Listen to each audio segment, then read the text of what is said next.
오늘 본문 말씀을 나누기 전에 지금 우리가 살고 있는 시대는 구약 성경의 시대와는 좀 구분되어야 될 필요가 있다는 걸 말씀드리고자 합니다. 제가 이렇게 운을 띄우는 이유는 오늘날 구약 성경의 가나안 땅에서 성경과는 아무런 관련이 없는 참혹한 전쟁이 진행되고 있기 때문에 그렇습니다. 작년서부터 이스라엘과 팔레스타인 하마스 간에 전쟁이 발발했잖아요. 여러분, 그런데 이것은 성경하고는 하등 상관이 없는 것이에요.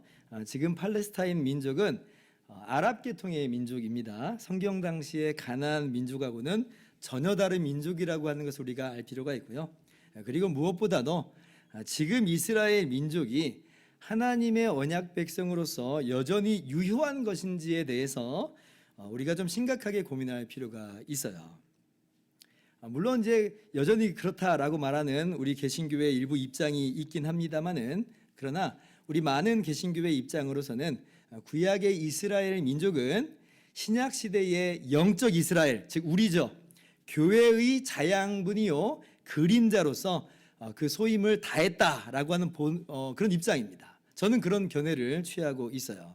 즉 유대인이든 이방인이든 이제는 예수님을 주와 구주로 믿는 그가 바로 하나님의 언약 백성인 것이지, 무슨 혈통적으로 유대인이라고 해서 막 자동적으로 여전히 하나님의 언약 백성인 것이냐 할 때 그런 것은 아니다라고 하는 거예요. 유대인이나 이방인이나 이제 그리스도 안에서 차별이 없는 겁니다.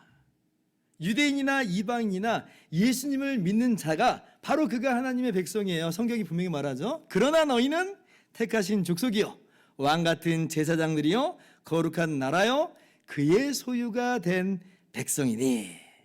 그래서 지금 이스라엘 사람들은 소임을 다한 거지 여전히 특별한 지위를 가지고 있는 것은 아니라라고 하는 겁니다. 그래서 여러분, 성경에서 전쟁 기사가 덜어 나오는데 우리가 그것을 읽을 때 좀 조심할 필요가 있어요. 맹목적으로 오늘날 시대로 바로 적용을 하는 것에 있어서는 주의를 기울여야 한다는 겁니다. 제가 이렇게 서론을 길게 꺼낸 이유는 오늘 본문 말씀에 다름 아니라 가나안 정복 전쟁에 대한 내용이 나오기 때문에 그래요. 사실 지금 뭐 가자에서 전쟁이 없었다고 하면 제가 이런 말씀조차도 굳이 드릴 필요는 없는 것인데, 근데 지금 참혹한 전쟁 중이라 굉장히 사안이 민감할 수 있어서 미리 말씀을 드립니다. 자, 그럼 오늘 본문 말씀을 봅시다. 2절 말씀이에요. 같이 한번 읽어봅시다. 시작.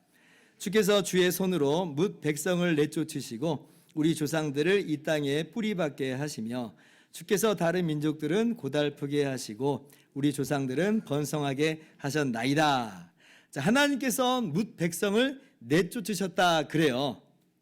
이게 지금 무슨 얘기냐면 하나님께서 모세로 하여금 이스라엘 백성을 그 종살이하던 애굽에서 구원해 내시죠. 그리고 모세의 후계자로 여호수아를 세우셔서 이제 여호수아로 하여금 이스라엘 백성을 이끌고 가나안 땅을 정복하게 하셨습니다. 오늘 본문 2절 말씀은 그 사건을 이야기하고 있는 거예요.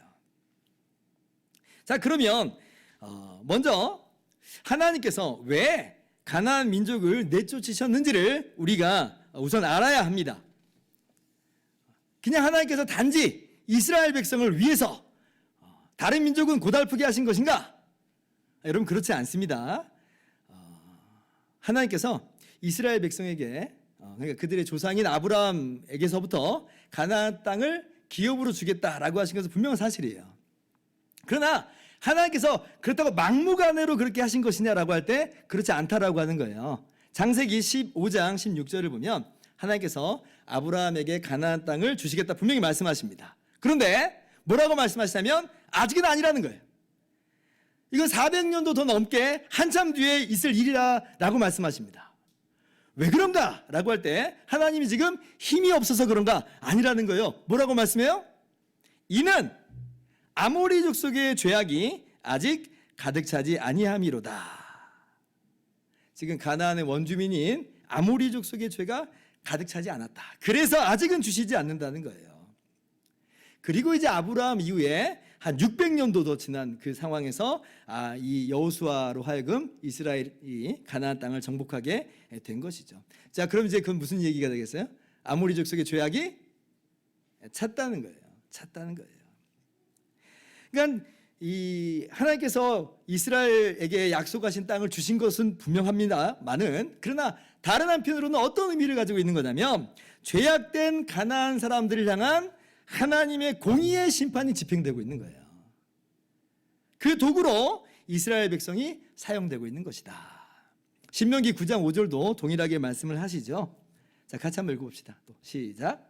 내가 가서 그 땅을 차지함은 내 공의로 말미암음도 아니며 내 정직함으로 말미암음도 아니요 이 민족들이 악함으로 말미암아 내 하나님 여호와께서 그들을 내 앞에서 쫓아내심이라. 이 민족들이 악함으로 말미암아 쫓아내셨다. 그죠? 그래서 하나님께서 가나안 사람들을 내쫓으신 거예요. 그리고 이제 이스라엘 백성들에게도 신신당부하면서 말씀하시기를 그 땅에 정착하거든 그 땅 민족들의 죄악을 본받지 말아라, 따라가지 말아라 하고 누누이 그렇게 말씀하여 주십니다. 두 번째로, 그러면 어떻게 이스라엘이 가나안 땅을 정복할 수 있었는지를 우리가 알아야 하겠는데요. 오늘 본문 3절 말씀입니다. 자, 그들이 자기 칼로 땅을 얻어 차지함도 아니요 그들의 팔이 그들을 구원함도 아니라 오직 주의 오른손과 주의 팔과 주의 얼굴의 빛으로 하셨으니 주께서 그들을 기뻐하신 까닭이니이다. 어떻게 해서 이스라엘이 가나안 땅을 정복할 수 있었는가라고 할 때에 주의 오른손과 주의 팔과 주의 얼굴의 빛으로 하셨다. 그래서 승리할 수 있었다는 거예요. 우리가 언뜻 보면 이스라엘 백성들이 전쟁을 치렀고 그들의 힘으로 그들의 칼로 승리를 쟁취한 것으로 보입니다만은, 그러나 성경을 더 자세히 들여다보면 그렇지 않다는 것을 우리가 쉽게 알 수가 있습니다. 대표적으로 어디를 보면 되냐면 이스라엘이 가나안 땅에 들어가자마자 치렀던 여리고성 전투와 아이성 전투를 생각하면 우리가 알 수가 있어요. 여리고성은 이스라엘이 가나안 땅에 들어가자마자 처음 맞닥뜨린 성인데요. 사실 전체 전쟁의 향방은요, 이 첫 번째 전투에서 갈린다고 해도 과언이 아닙니다. 여길 돌파하지 못하면 정복도 물 건너가는 거예요. 오히려 패배라도 하는 날에는 어쩌면 이스라엘이 역공을 당해서 섬멸당할 위기에 봉착하게 되는 겁니다. 지금 한창 TV에서 고려 거란 전쟁 드라마가 방영되고 있죠. 거란이 2차 침입을 했습니다. 고려의 이 거란의 성종이라고 하는 이 왕이 40만 대군을 끌고 왔어요. 어디를 먼저 공격하냐면 보셨어요? 네, 흥화진을 먼저 흥화진. 첫 관문이거든요. 그러니까 이 첫 관문을 돌파해야 돼요. 근데 어떻게 돼요? 이 첫 관문인 흥화진을 돌파하지 못합니다. 점령하지 못해요. 2차 이 거란 전쟁의 이 영웅인 양규 장군이 고작 3,000명의 병력으로 40만 대군을 열흘이나 막아냅니다. 그래서 이제 거란군의 발이 묶인 거예요, 그게. 그래가지고 두고두고 그게 거란군의 이게 이제 발목을 잡았고, 우리나라로서는 정말 너무너무나 이제 다행이었던 감사했던 그런 사건이었습니다. 여러분, 여리고성 주민들이 이스라엘을 두려워한 건 사실이에요. 그런데 여리고성 주민들이 제대로 농성전을 펼쳤다면 이건 정복하기에 결국 쉬운 성이 아니에요. 이스라엘 군대가 뭐 전쟁을 전문적으로 해왔던 집단이 아니잖아요. 애굽에서 종살이했던 그런 사람들이고 광야에서 40년 동안 또돌이했던 그런 민족에 불과합니다. 흥화진 보세요. 3,000명 가지고 지금 40만을 막았다니까요. 고고학자들의 이 발굴 조사에 따르면 여리고성은요, 이중 성벽으로 된 도시였습니다. 바깥에 돌로 된 옹벽이 있는데 높이가 무려 4m예요. 제가 자료 사진을 한번 가지고 와봤어요. 옹벽이 있고 그리고 그 위에 또 벽을 또 쌓아요. 폭이 2m가 되고 높이는 6m 이상이 되는 그런 벽을 쌓았습니다. 합치면 어느 정도의 높이가 되냐면 한 10m 이상의 높이가 되는 거예요. 언덕에 쌓았으니까 아래에서 볼 때는 훨씬 더 높게 보입니다. 오늘날로 따지면 아파트 한 3, 4층 되는 높이의 그런 성벽이 쌓여져 있는 거예요. 또 안쪽에도 또 성벽이 있어서 이중벽이에요. 물론 뭐 오랫동안 포위를 하면 점령할 수 있겠지만, 그러나 이스라엘처럼 지금 단기간에 정복해야 되는 입장에서는 굉장히 까다로운 그런 성읍이었다라고 하는 거예요. 이거 근데 그냥 지나갈 수도 없어요. 그런데 하나님께서 이때 어떤 일을 행하세요? 우리가 너무나 잘 알다시피 하나님께서 여호수아 보고 성을 매일 한 바퀴씩 돌라고 하잖아요. 그렇게 6일 동안을 돌아라. 그리고 마지막 7일째는 7바퀴를 돌아라. 그리고 나팔 불고 외치면 여리고 성벽이 무너져 내릴 것이다. 아니, 말도 안 되는 이야기 같잖아요. 어떻게 그런다고 해서 여리고 성벽이 무너져요. 그러나 이스라엘 백성들이 하나님의 그 말씀에 순종하면서 나갈 때 정말로 여리고 성벽이 무너집니다. 기적이 일어난 거예요. 하나님이 하셨죠. 그래서 이스라엘 군대가 그 길로 올라가 가지고 여리고성을 점령하는 거예요. 뭐예요? 하나님이 친히 싸우신 거예요. 오직 주의 오른손과 주의 팔과 주의 얼굴빛으로 하셨으니. 에이, 목사님, 하나님께서 굳이 뭐 그렇게까지 하지 않으셨어도 그래도 이스라엘 백성들이 자기 힘으로 해낼 수 있었을 거예요. 그래도 장정만 60만 명이잖아요. 여러분 혹시 그렇게 생각하실까 봐 우리가 여리고성에 이어서 아이성 전투까지 함께 봐야 돼요. 성경에서 여리고성 다음에 바로 기록한 이 전투가 이 아이성 전투입니다. 하나님께서 여리고성에서 이렇게 승리를 가져다 주실 때에 여리고성의 물건을 손대지 말라고 그러시죠. 전부 다 하나님께 바치라 이렇게 말씀을 하세요. 그런데 그때 아간이라고 하는 사람이 마음에 욕심이 들어와 가지고 명품 외투 그리고 은덩이, 금덩이 이걸 숨겨요. 자기 이제 집에 몰래 감춰 놓는 거죠. 그러나 뭐 하나님을 속일 수는 없습니다. 하나님은 다 알고 계시죠. 그래서 하나님께서는 그 다음에 아이성 전투에서는 이스라엘과 함께 하시지 않아요. 지금 이스라엘은 여리고성을 정복하고 난 다음에 아주 기세가 등등해졌습니다. 사기가 뭐 하늘을 찌르는 거예요. 그러니까 아이성 정도는 뭐 식은 죽 먹기라 생각하면서 지금 쉽게 정복할 수 있을 거라고 여겼습니다. 아이성은 왜냐하면 여리고성보다도 작고 그 수도 더 소수였거든요. 그러니까 이스라엘 사람들도 하는 말이 군사를 다 올려보내지 말고 3,000명 정도만 올려보내자 그래요. 그래도 충분히 이길 수 있다라고 하는 겁니다. 자, 그런데 어떤 일이 벌어져요? 오히려 아이성 전투에서는 이스라엘이 패배해요.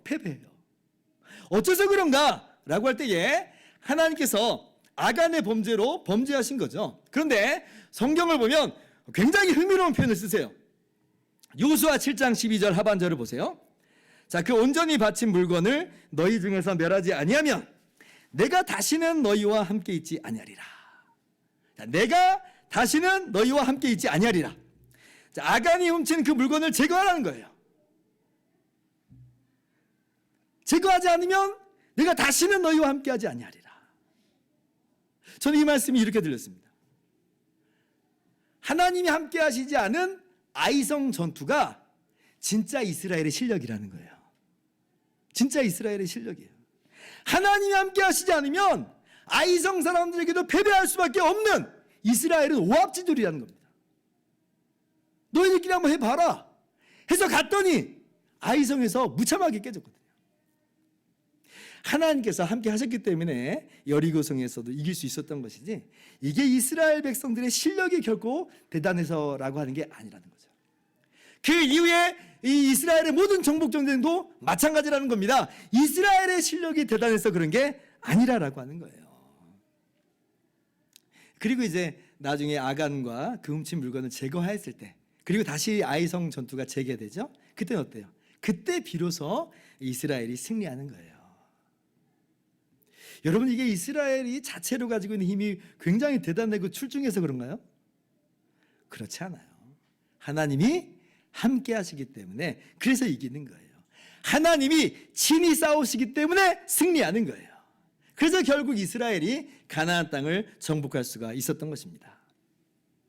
세 번째로 우리가 알 수 있는 것은 무엇이냐면 이렇게 하나님께서 친히 싸우시고 승리를 가져다 주시는 이유는 뭔가라고 할 때에 다름 아니라 하나님께서 그들을 기뻐하셨기 때문이다. 오늘 말씀이 이야기하죠. 다시 한번 3절 보세요. 제일 마지막에 보면 뭐라고 기록되어 있냐면 주께서 그들을 기뻐하신 까닭이니이다 말씀하시죠. 하나님께서 이스라엘 백성을 기뻐하셨기 때문에 친히 싸우시고 승리를 가져다 주었다는 거예요. 여러분, 하나님께서 이스라엘을 기뻐하시는데 그게 이스라엘이 하나님께 뭘 드려서 기뻐하는 게 아닙니다. 하나님이 그냥 이스라엘을 기뻐하세요. 그냥 사랑하신다는 말이에요. 에이, 목사님 설마요. 이스라엘이 이쁨 받을 만한 구석이 있어서 그랬겠죠. 여러분 아닌 거 아시죠? 아닌 거 아시죠? 이스라엘 역사를 볼 때 우리가 아니라는 걸 너무나 잘 알고 있어요. 여러분 이스라엘이 가나안 땅에 들어가기 직전에 모세가 마지막 이스라엘 백성을 향해 설교한 그런 내용이 있습니다. 그게 신명기예요. 신명기가 모세의 마지막 유언과도 같은 설교입니다. 그리고 이제 모세는 이제 가나안 땅에 들어가지 못하고 요단 동편에서 죽거든요. 근데 그때 이제 모세가 이스라엘에게 하는 말이 뭐냐면 하나님께서 너희를 택하셨다. 근데 너희를 택하신 것이 너희가 대단해서 택한 게 아니라 너희를 그냥 사랑하셨다. 이렇게 이야기를 하죠. 신명기 7장 7절이에요. 여호와께서 너희를 기뻐하시고 너희를 택하심은 너희가 다른 민족보다 수요가 많기 때문이 아니니라. 너희는 오히려 모든 민족 중에 가장 적으니라. 이스라엘이 지금 잘난 구석이 있어서 택하신 게 아니라는 거예요. 8절 여호와께서 다만 너희를 사랑하심으로 말미암아 하나님의 사랑 때문에 너희를 택하신 것이다. 오히려 마리아 바른 말이지. 신명기 9장 6절까지 가면 뭐라고까지 이야기하냐면 너희는 목이 곧은 백성이다 이렇게 얘기해요. 너희는 목이 곧은 백성이다. 광야 40년 동안 늘 하나님을 거역하지 않았느냐. 원망하고 불평하고 40년 전에도 금송아지 만들고 우상 숭배했는데 40년이 지난 이 마당에도 음행을 저지르고 미디안 사람들과 함께 우상 숭배의 죄악을 저지르고 너희는 목이 곧은 백성이다. 사랑받을 만한 자격이 없는 그런 민족이다라는 거예요. 택함받을 만한 그런 자격 없는 그런 사람들이라 하는 거예요. 도리어 택함받기는 커녕 버림받아 마땅하고 진멸받아 마땅한 죄인에 불과한데 그런데 하나님이 너희를 사랑하셨다. 하나님이 너희를 기뻐하신다. 오늘 본문 말씀이에요. 주께서 그들을 기뻐하신 까닭이니이다. 너무 기가 막힌 은혜죠. 여러분 사실 이것은 우리들도 마찬가지입니다. 아니 사실 이러한 이스라엘의 모습이 아까 우리의 모습의 예표라고 그랬잖아요. 사실 우리 이야기를 하는 거예요. 고린도전서 1장 26절 한번 같이 읽어볼까요? 시작. 형제들아 너희를 부르심을 보라. 육체를 따라 지혜로운 자가 많지 아니하며 능한 자가 많지 아니하며 문벌 좋은 자가 많지 아니하도다. 지금 그래서 우리가 서로 그냥 별 볼 일 없는 사람들이라고 그렇게 낙심하고 그렇게 우리 스스로를 굉장히 부끄럽게 여기라 이런 말씀으로 지금 하는 게 아니에요. 우리가 정말 그렇다는 거예요. 우리가 봐도 우리 스스로 봐도 별 볼 일 없는 사람들이 맞아요. 외적 조건도 그렇고 우리의 내적 조건, 우리의 마음이라고 하는 것도 온갖 오물에 찌들여 있는 게 맞아요. 그런데 뭐예요? 이렇게 별 볼 일 없는 우리를 하나님께서 거저 택하기를 기뻐하셨다는 거예요. 우리의 어떤 조건이나 우리의 자격 때문에 하나님이 우리를 하나님의 자녀로 하나님의 백성으로 택하신 것이 아니다라는 거죠. 우리 한번 보세요. 아주 대통령 장관 아주 훌륭한 무슨 기업의 회장들이 있어요? 없잖아요. 정말 지극히 평범하게 그지없는 사람들이고 너무나 부족하기 그지없는 그런 사람들이에요. 그러나 보세요. 하나님께서 우리를 택하신 것 보세요. 기가 막힌 은혜예요. 너무나 감사하죠. 그래서 오늘 이스라엘의 이 승리를요, 어떤 이스라엘이 가지고 있었던 어떤 조건이나 자격 때문이라고 생각한다면 그것은 정말 성경을 너무나 크게 오해하고 있는 것입니다. 그래서 오늘 시편 기자는 하나님께 이렇게 기도할 수 있는 거예요.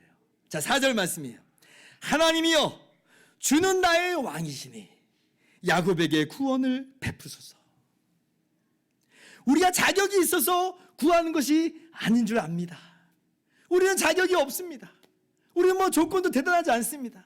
그러나 하나님이 우리를 기뻐하시니 그래서 진히 승리를 가져다 주시니 그래서 우리가 그 은혜를 힘입어서 하나님께 간구합니다. 우리에게 구원을 베푸소서.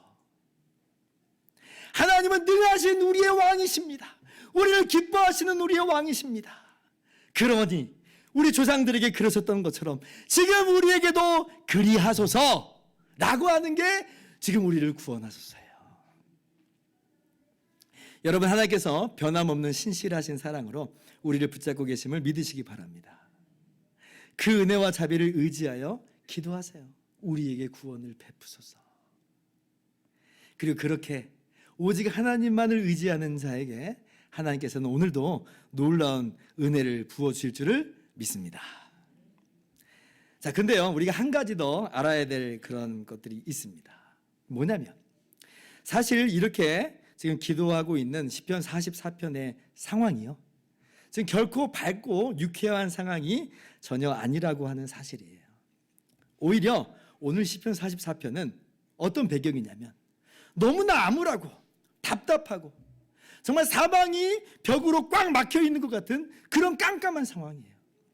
자, 9절 한번 보자고 그랬잖아요. 9절 한번 봐보세요. 그러나 이제는 주께서 우리를 버려 욕을 당하게 하시고 우리 군대와 함께 나아가지 아니하시나이다. 그러나 이제는 우리가 욕을 당하고 있습니다. 어려움을 겪고 있습니다. 여러분, 지금 이게 이스라엘이요, 전에 아간처럼 범죄해가지고 하나님께서 징계하신 상황도 아니에요. 17절 한번 보세요. 이 모든 일이 우리에게 임하였으나 우리가 주를 잊지 아니하며 주의 언약을 어기지 아니하였나이다. 지금 이스라엘이 범죄해서 이런 일이 벌어지는 것도 아니라는 거죠. 그런데 하나님 왜 지금 침묵하고 계십니까? 왜 우리로 하여금 이 고통과 아픔을, 눈물과 애통을 겪게 하십니까? 라고 하는 배경이 오늘 본문에 깔려 있어요. 이럴테면 우리는 대개 두 가지 유혹에 직면하게 됩니다.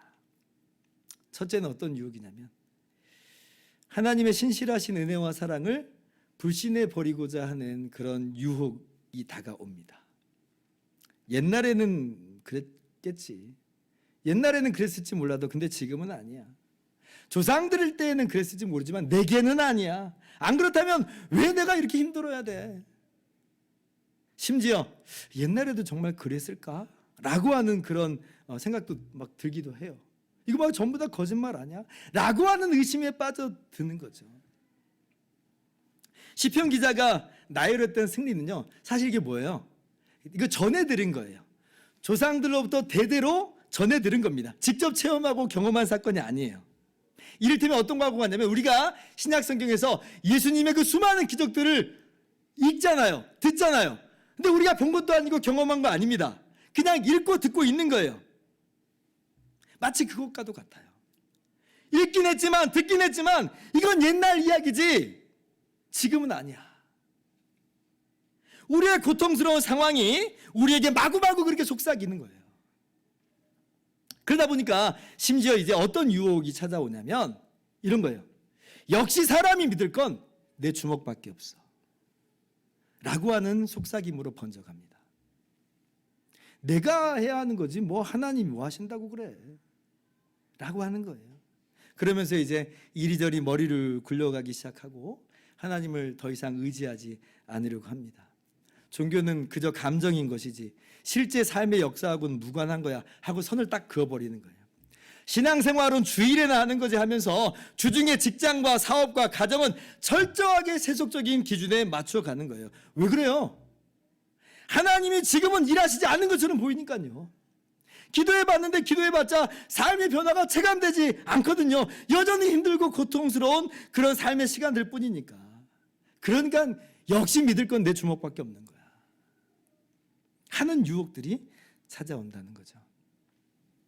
그러나 오늘 시편 기자는 하나님께 정말 그런 괴로움을 토로할지언정 하나님을 의지하는 것을 중단하지 않아요. 기도하는 것을 멈추지 않아요. 여러분, 이게 오늘 시편 기자에게서 정말 본받을 우리의 귀한 적용 지점입니다. 6절 말씀 보세요. 같이 한번 읽어봅시다. 시작.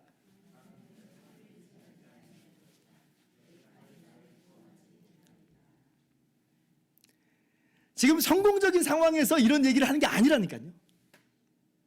지금 너무나 힘든 상황에서 이야기하는 게 뭐예요? 나는 내 활을 의지하지 아니할 것이다. 내 칼이 나를 구원하지 못하리이다. 내가 지금 아무리 힘들고 고통스러워도 나는 그런 것들을 의지하지 않겠습니다. 나는 여전히 주님만 의지하겠습니다. 여러분, 이게 뭐 수고하고 애쓰는 노력을 안 하겠다는 게 아니라 그런 것들로 내 힘을 삼고 그런 것들로 나의 의지할 바를 삼지 않겠다는 거예요. 나는 여전히 신실하신 하나님의 사랑을 믿고 의지합니다. 이것이 저와 여러분의 고백이 될 수 있기를 바랍니다. 여러분 이 고백이요, 사실 누구의 고백이기도 하냐면 다름 아니라 사도 바울의 고백이라 할 수 있어요. 사도 바울의 고백. 오늘 22절 한번 볼까요? 22절. 우리가 종일 주를 위하여 죽임을 당하게 되며 도살할 양같이 여김을 받았나이다. 지금 얼마나 힘든 상황인지 지금 우리가 이 말씀 보면서 알 수가 있는 거예요. 자, 그런데 로마서 8장 36절로 가봅시다. 한번 같이 읽어볼까요? 시작.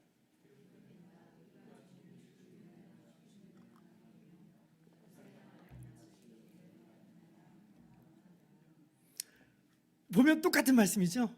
지금 바울 사도께서 이 시편 44편 22절 말씀을 그대로 인용하는 거예요. 우리가 사도행전을 보면 사도 바울의 성공적인 사역을 봅니다. 뭐 항상 성공한 것처럼 보여요.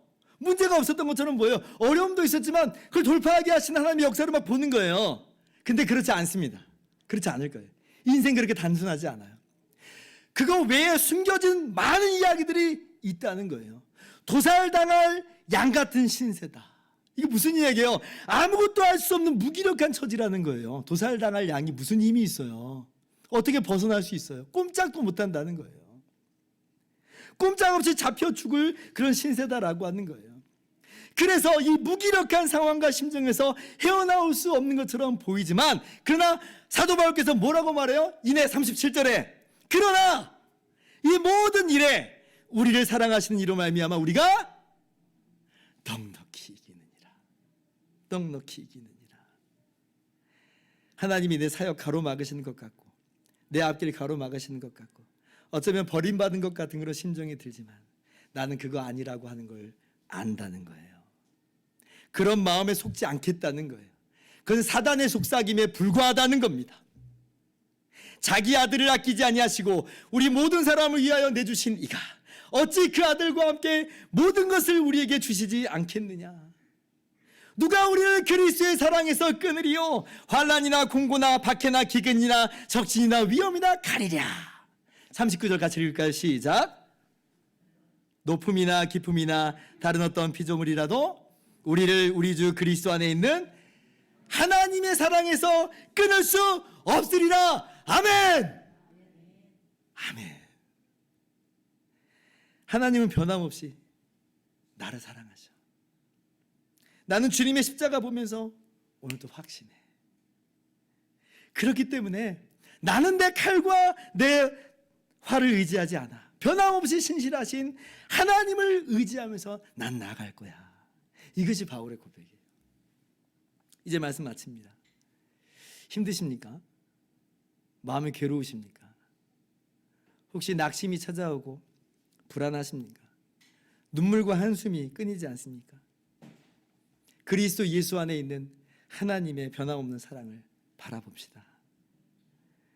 그리고 하나님의 크신 능력을 바라봅시다. 약한 자를 강하게 하시는 주님의 은혜와 권능을 바라봅시다. 그러면서 고백하는 거예요. 우리를 도우소서. 나는 여전히 오직 주님만 의지하리이다. 선하시며 인자하신 하나님께서 우리를 영원히 책임져 주실 것입니다. 기도하겠습니다.